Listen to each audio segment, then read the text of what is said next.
과거 우리나라에 지주와 소작인 제도가 있을 때 소작인은 지주가 소유하고 있는 땅에서 농사를 짓고 그 대가로 그 소출의 절반을 자기가 가져가고 그리고 절반을 지주에게 주는 제도를 말합니다.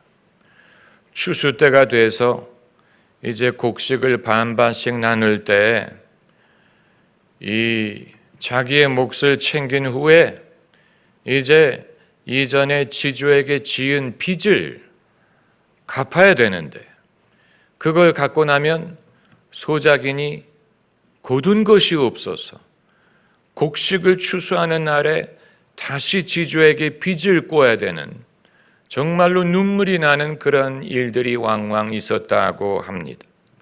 얼마나 어이가 없는 일입니까? 그러나 이것이 빚이 얼마나 무서운가 하는 것을 보여주는 것입니다.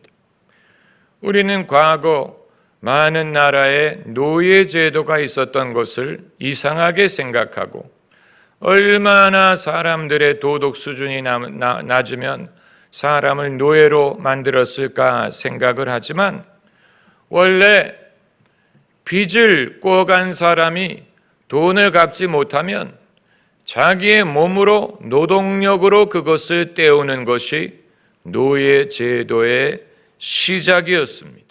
성경에 나오는 종들도 그렇게 해서 노예가 된 것입니다. 그런데 빚과 죄는 거의 흡사하다고 보면 됩니다. 주기도문에 우리가 우리에게 죄 지은 자를 사하여 준 것 같이 우리 죄를 사하여 주옵시고 라는 말을 헬라어 원어로 보면 우리가 우리에게 빚진 사람을 탕감해 준 것처럼 우리의 빚을 탕감해 달라라고도 읽을 수 있습니다. 죄와 빚은 비슷한 그런 부분이에요. 그렇기 때문에 죄를 짓는다는 말은 빚을 지는 것과 같습니다.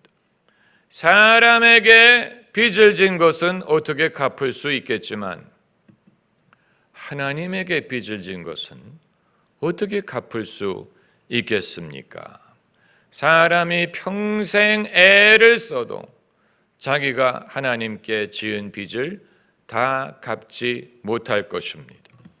그래서 옛날 힌두교에서는 사람이 살면서 짓는 죄가 업보라는 것이 돼서 사는 동안에 그것을 다 갚지 못하면 다시 환생을 해서라도 두고두고 그것을 갚아야 된다라고 가르쳤습니다. 당연히 그건 잘못된 가르침이죠. 환생이라는 것은 없습니다. 사람이 한 번 죽는 것은 정한 것이요 이후에는 심판이 있으리라고 했습니다. 그러나 사람이 살면서 자기가 갚을 수 없는 죄짐을 지는다는 사실은 타종교에서도 인정을 한 것입니다. 그렇기 때문에 사람이 자신의 죄의 짐을 갚을 수 없기 때문에 하나님께서 당신의 아들 예수 그리스도를 보내셔서 예수께서 우리의 죄짐을 대신 갚아 주신 것입니다. 이것이 바로 예수 그리스도의 대속의 은혜예요. 우리가 우리의 빚을 갚을 수 없기 때문에 하나님이 당신의 아들을 보내셔서 당신의 아들을 사람이 되게 하시고 사람으로 살게 하시고 율법의 요구를 다 이루게 하시고 그리고 하나님의 어린 양으로 세상 죄를 지고 십자가에 돌아가심으로 우리의 죄값을 갚게 하셨습니다. 이제는 우리가 우리의 죄값을 친히 갚지 않아도 돼요. 예수님이 갚아주셨기 때문에 우리가 예수님을 믿고 예수님 안에 거하면 그 혜택을 우리가 받게 되는 것입니다.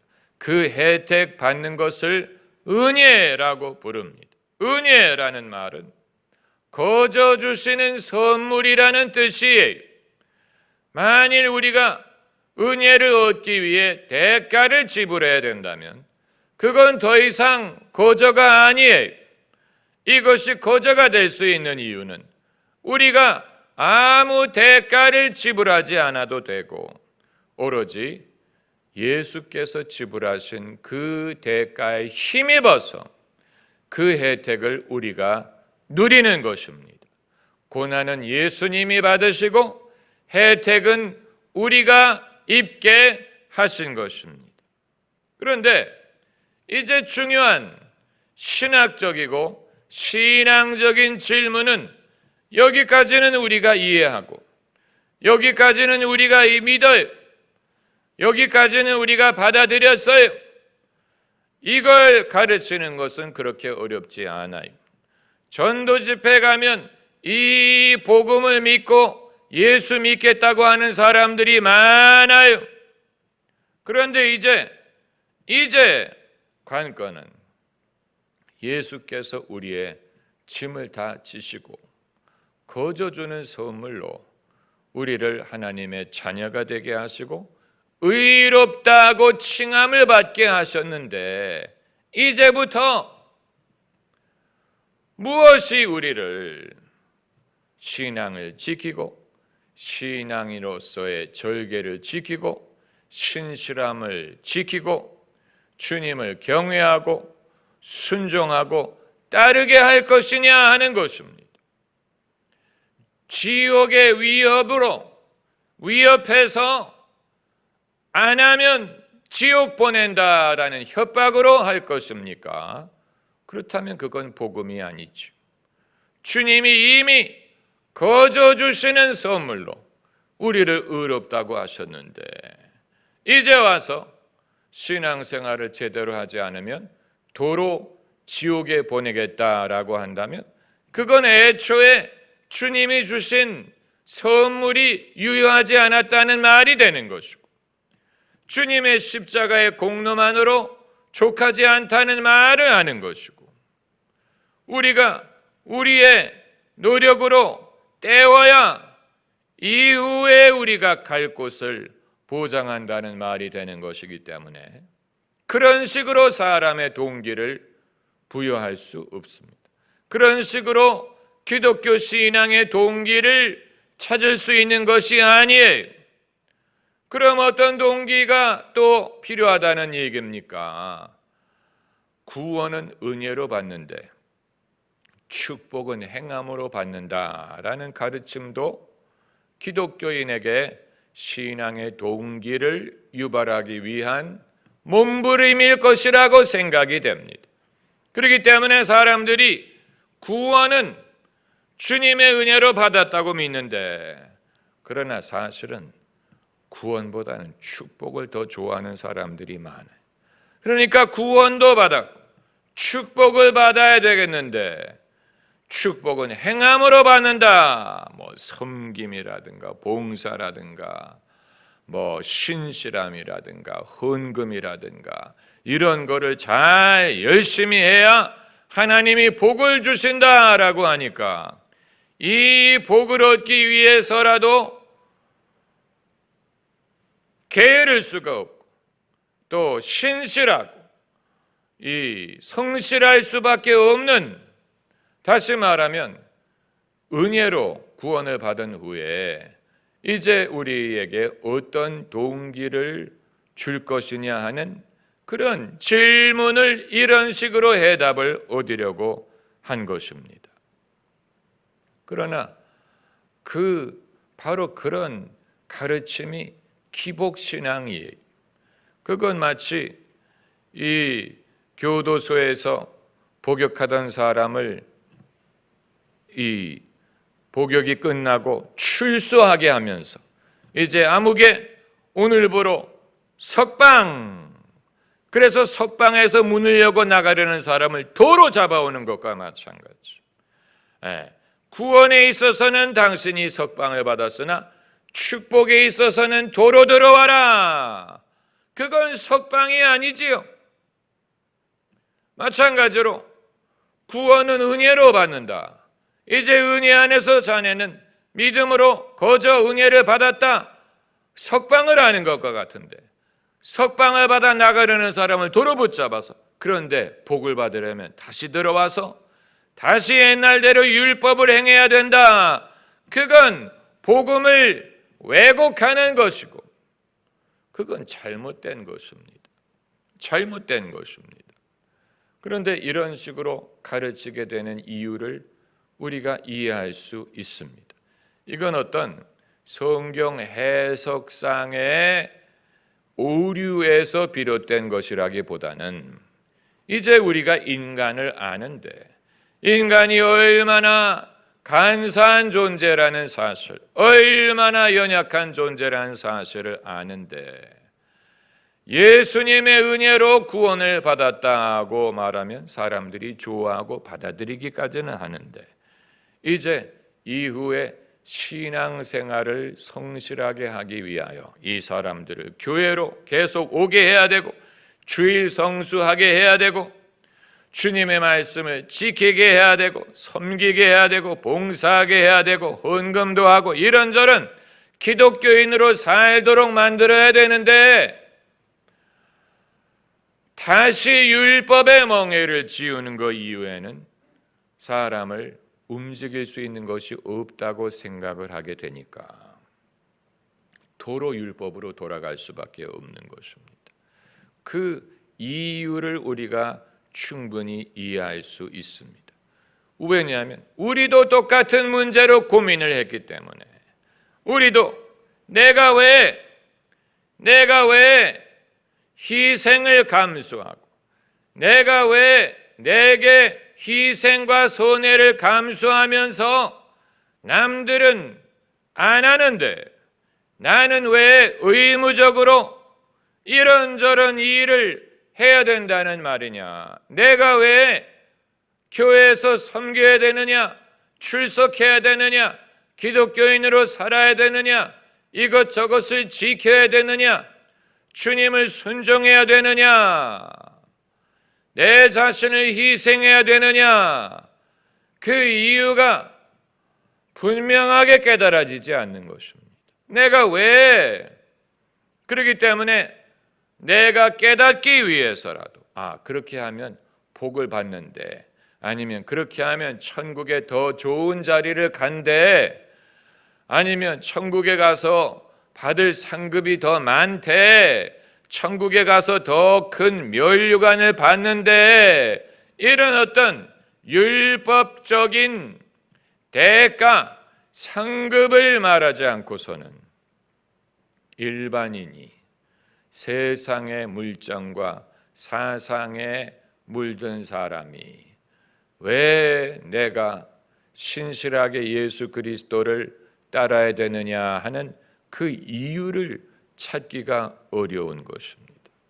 이 이유를 제대로 가르치는 것이 복음이, 다시 말하면 복음의 진리를 보존하고 제대로 전한다는 말은 사람들이 복음을 듣고 예수 그리스도를 구주로 믿어서 구원을 받게 하는 것뿐만이 아니고, 이제 그 이후로 기독교인으로 살 때에도 그 사람이 신실하게 신앙생활을 해야 될 그 이유 역시 복음에서 찾아야 된다는 얘기입니다.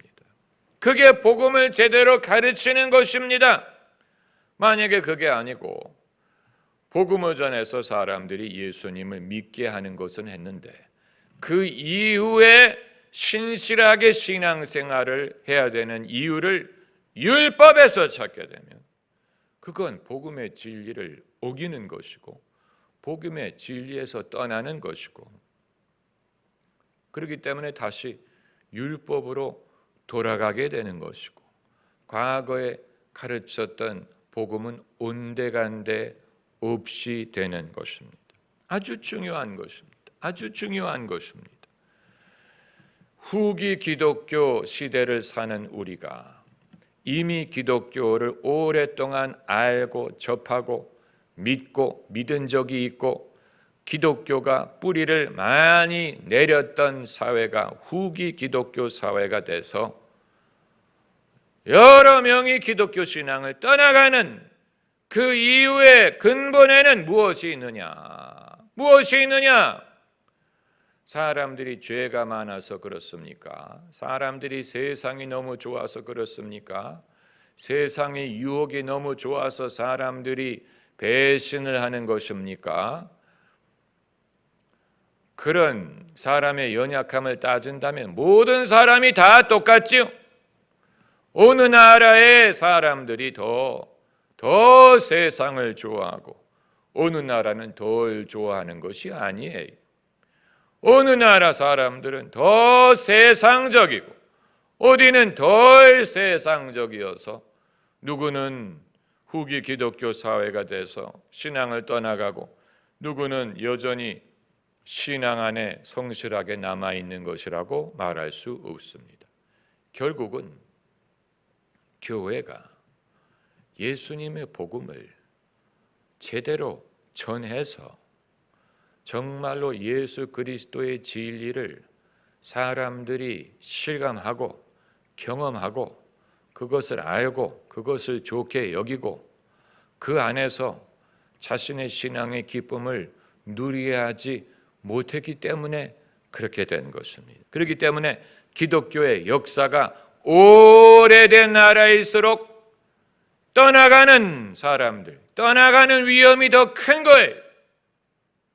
그건 그 오랜 세월 동안에 교회들이 복음의 진리를 제대로 이해하고 믿고 가르치는 일에 실패이기 때문에 결국은 사람들이 다 기독교인으로 태어나고 기독교 문화에 살았지만 그게 흡족하지가 않은 것이고 주님의 은혜가 믿어지지 않고 깨달아지지 않고 실감나지 않고 그것이 기쁘지 않고 신나지 않고 즐겁지 않고 그냥 의무적으로 믿어야 되는 과거에도 믿었기 때문에 당연히 의당 믿어야 되는 것만으로만 생각을 하니까 사람이 그렇게 할 사람이 몇 명이나 있겠습니까? 우리는 의당 기독교인이야. 우리 가정은 기독교 가정이야. 우리 전통은 기독교야. 그렇기 때문에 나도 잘 믿어야 돼. 그 이유만으로 믿으려는 사람은 아무도 없습니다. 사람은 그런 존재가 아니에요. 각 세대, 각 시대는 그 시대에 예수 그리스도의 복음과 은혜가 자기에게 충분히 와닿고 충분히 그것이 이해가 되고 의미가 되고 좋고 그게 축복이 되고 은혜를 받아야 신앙을 유지하는 것이지.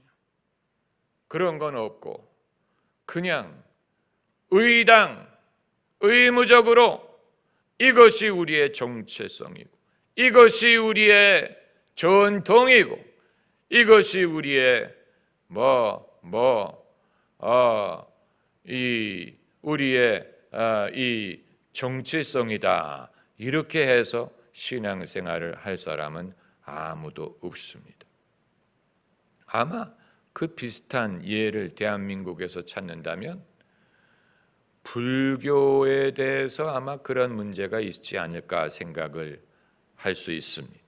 그러니까 이 대한민국이 수천 년 동안 불교의 전통이 있고 불교의 문화가 있고 불교를 과거에 믿었었고 그렇기 때문에 의당 우리는 불교다라고 스스로를 분류를 하지만 그렇다고 불교에서 본인이 깨달음을 얻은 것도 아니고 거기에서 무슨 특별한 혜택을 입은 것도 아니라면 그런 전통을 가졌다는 것만으로 자기를 정말 불교의 이 종교를 실천하는 사람은 그렇게 많지 않을 것인 것과 같은 것입니다.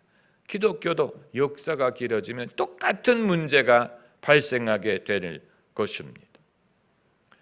오늘 이 모든 질문에 대한 해답, 이 질문이 무엇이었느냐? 때로는 설교가 길게 되면 이해하기 위해서 처음으로 되돌아가서 처음에 목사님이 했던 질문이 무엇인가를 다시 들어야 될 때가 있기 때문에 제가 다시 말씀드립니다. 사람이 복음을 듣고 예수 그리스도를 믿고 예수님이 우리의 짐을 대신 지시고 예수님이 우리의 죄값을 다 감당하셨기 때문에 우리의 행함이 아닌 오직 예수님을 믿음으로 하나님의 자녀가 되고 의롭다함을 얻은 후에 거기까지는 이해하겠습니다. 그 후에 그럼 어떤 동기로 내가 내 뜻대로 살지 않고 하나님을 경외하고 하나님의 말씀을 따르고 순종하고 신실하게 섬기면서 살아야 될 것이냐? 그 질문입니다. 그 동기가 어디에서 오느냐? 그 해답을 오늘 본문에서 찾습니다. 구약 성경에 이러한 해답이 있다는 것은 성경은 신구약이 다 똑같은 진리를 일관적으로 가르치고 있다는 증거가 됩니다. 오늘 본문이 히브리 백성이 종을 두었을 때 6년 동안 종을 부리고 7년에는 놔주라, 풀어주라, 해방해주라 하는 규정입니다. 얼마나 좋은 규정입니까? 정말로 이 하나님의 말씀이 아니면 이런 식으로 사람을 사랑하고 아끼는 그런 정신이 없지요. 6년 동안 종을 부렸으면 제7년에는 놔주라. 빈손으로 놔주지 말고 풍성히 후히 주어서 보내라고 했어요. 그런데 16절에 종이 만일 너와 내 집을 사랑함으로 너와 동거하기를 좋게 여겨 내게 향하여 내가 주인을 떠나지 아니하겠노라 하거든 송곳을 취하여 그의 귀를 문에 대고 뚫으라. 이건 귓불을 뚫으라는 말이, 귀를 뚫으라는 말이 아니고 귓불을 뚫으라. 귀에 귀걸이를 걸기 위해 피어싱을 한 분들은 전부 다 이 원리에서 이것이 비롯됐다는 사실을 알아야 됩니다. 그의 귀를 문에 대고 뚫으라. 그리하면 그가 영영이 내 종이 되리라. 여기에서 기독교인의 모습을 발견합니다. 기독교인이 어떤 동기로 자기가 얼마든지 자유함을 얻어서 자기 자유대로 나아갈 수 있는데 떠나가지 않고 주님의 집에 머물 것이냐? 그 동기는 단 하나입니다. 너와 내 집을 사랑함으로 주님과 주님의 집을 사랑하는 것. 그게 유일한 이유예요. 이 이유를 확신하지 못하기 때문에 사람들은 율법의 도구로 되돌아가려고 하는 것입니다. 그래서 축복은 행함이다, 이런 신학이 다 이 사랑을 확신하지 못하기 때문에 그렇게 하는 것입니다. 이게 주님이 원하는 이유예요. 왜 기독교인이 행함이 아닌 은혜로 의롭다함을 얻었는데 이제 자기 자유를 사용해서 떠나가지 않고 남아서 주님과 함께 머물고 주님을 따르고 섬길 것이냐? 그 이유는 단 하나입니다. 주님을 사랑하기 때문에. 그 동기를 주님이 바라시는 거예요. 10명의 문둥병자가 다 깨끗함을 입었는데 한 사람만이 예수님께 돌아와서 감사를 했죠. 어떻게 보면 그게 인간의 모습이에요. 모든 사람이 그렇다는 얘기예요. 그렇기 때문에 10명 중에 한 명이 돌아온 데에서 참된 기독교인의 모습을 발견하는지도 모르는 것입니다. 참된 기독교인은 누구냐? 바로 그 한 명이란 얘기. 떠나갈 수도 있었지만 주님을 사랑하기 때문에 떠나갈 수 있는 자신의 자유를 사용하지 않고 자유를 반납을 하고 주님이 좋기 때문에 떠나지 않겠다. 나는 주님과 함께 살겠다. 그 사람이 기독교인이에요. 그 사람이 주의 종이에요. 주의 종이 되는 동기는 단순해 주님을 사랑하기 때문이에요. 사랑하지 않는다면 가도 돼. 단순한 원리. 사랑하지 않으면 가도 돼. 다만 우리가 그렇게까지 말하지는 못하지. 어떻게 가라고 합니까? 가도 된다고 말할 수 있습니까? 그러나 가도 되는 것이 아니면 머무는 것이 중요하지 않은 것이죠. 가도 되기 때문에 머무는 것이 특별한 것입니다. 가도 되기 때문에 머무는 것이 의미가 있는 것입니다. 가도 되기 때문에 머무는 사람은 대단한 것입니다. 그렇지 않습니까? 이 사람이 의무감에 의해서 머무는 게 아니잖아요. 벌 받을까 봐 머무는 게 아니잖아요. 주님은 가기 원하는 사람은 가라고 하는 거예요. 교도소에서 석방되는 사람 석방하는 거 막지 않죠. 그걸 막으면 이상한 거예요. 가도 돼.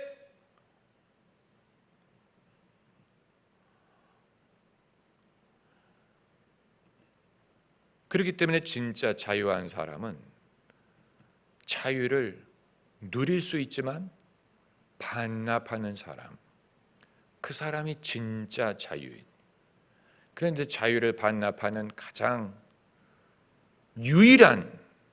유일하게 알아주시는 동기는 사랑하기 때문에 자유를 반납하는 그 사람이 제일 자유로운 사람이요, 자유한 사람이요, 그 사람이 제일 성숙한 사람이요, 그 사람이 원래 하나님께서 사람을 창조하신 그 원리대로 사는 사람인 것입니다. 할렐루야. 기도하십시오.